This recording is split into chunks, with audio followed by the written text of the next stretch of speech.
Привет, друзья! С вами Алекс из Иордании, и сегодня мы продолжаем прогулку по древнему городу Петра. Дорогие друзья, подписывайтесь на канал, чтобы не пропустить новое видео, дальше будет только интересно. Ставьте лайки, пишите комментарии, свои пожелания и критику. Мне важно знать ваше мнение для улучшения канала. Каменный город или город в камне. Те, кто побывал в Петре, согласятся, что одного дня достаточно, чтобы полюбить этот город и восхититься им. Но и 3 дней не хватит, чтобы пройтись по всем его тропам и осмотреть все его сооружения, от сокровищницы до огромного монастыря Дейр, вырубленного на вершине скалы. Ведь только набатейцы оставили в городе более 800 вырезанных в камне монументов. Вход в Петру идет через Сик, темное извилистое ущелье. Вдоль одной стены тянется километровый, вырезанный прямо в ней канал, по которому в Петру поступала вода из источника Моисея. Древние архитекторы разработали для Петры сложную систему дамб, цистерн, водопроводов для сбора и удерживания влаги в этой жаркой местности. На площадях били фонтаны, а знатные набатейцы и впоследствии римляне наслаждались солнцем у бассейнов, остатки которых раскопаны археологами.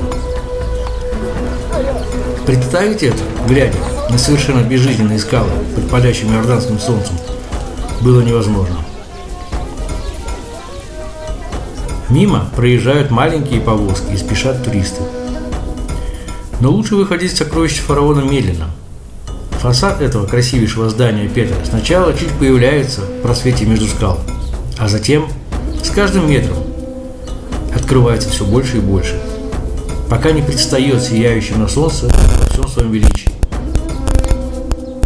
Надо сказать, что названия памятников совсем не отражают их реального предназначения и содержания. Поскольку набатейцы не оставили плана города с наименованиями, арабы давали имена, основываясь на мифах, внешнем виде или просто догадках. Так и сокровищница получила название на основе легенды о богатой добыче древнего фараона, которая была настолько тяжела, что замедляла путь его армии на восток.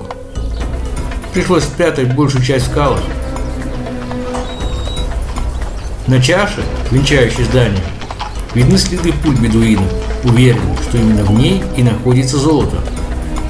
Надо только расколоть чашу, и на них прольется дождь драгоценностей.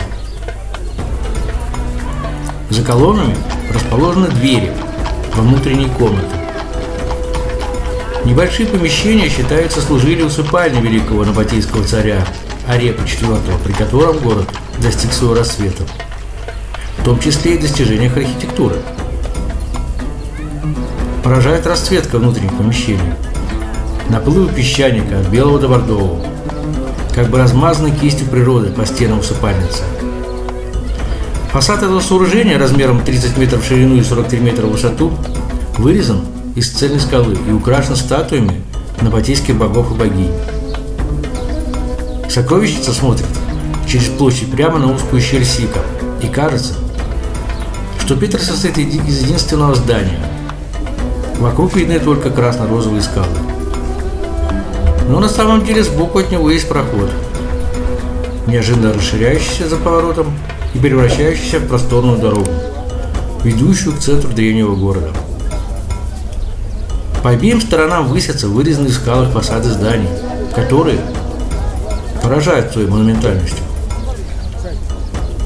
Считается, что эта улица фасадов создавалась в эпоху ассирийского господства, и строители позаимствовали многие черты архитектуры у пришельцев с востока. Дорога выводит нас к огромному амфитеатру, встроенному, а точнее вырезанному прямо в скале. Сосчитать количество мест мне не удалось. В путеводителях указывают от 3 до 7 тысяч.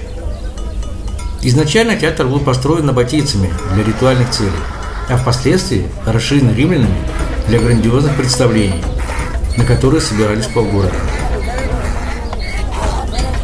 Предназначение скальных сооружений точно неизвестно. Во многих бывших гробницах были позднее устроены жилища и храмы.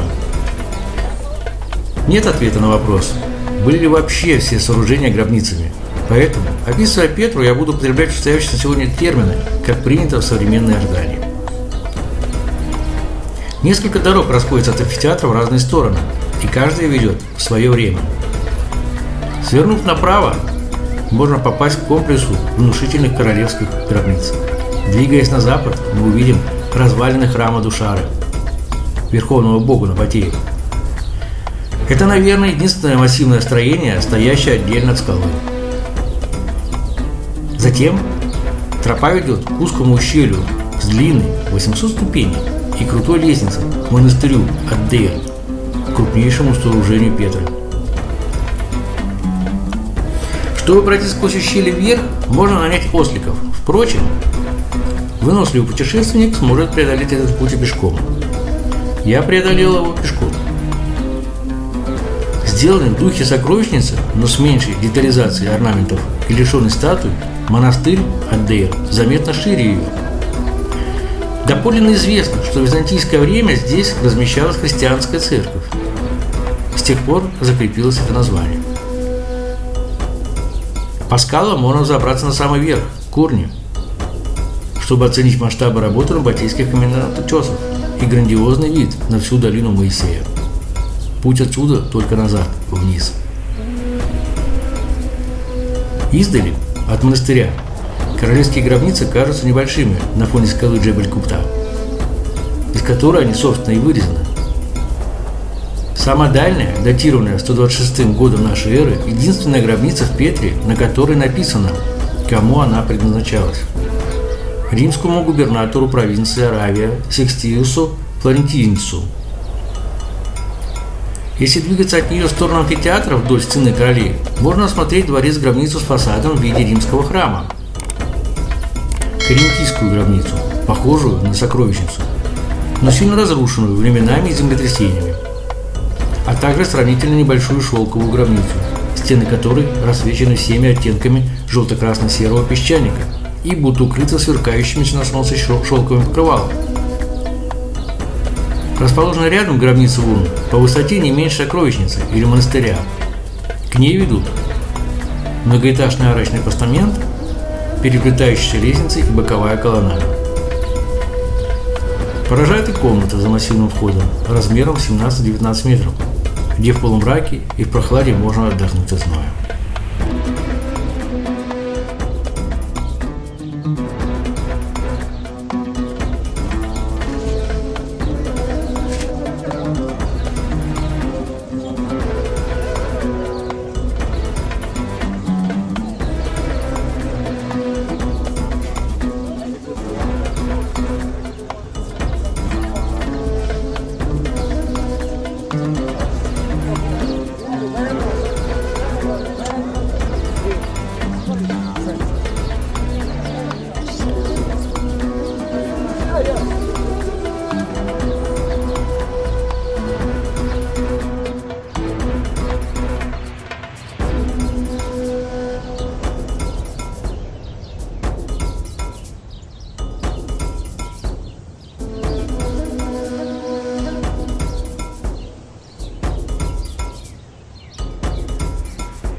Итак, друзья, спасибо за просмотр.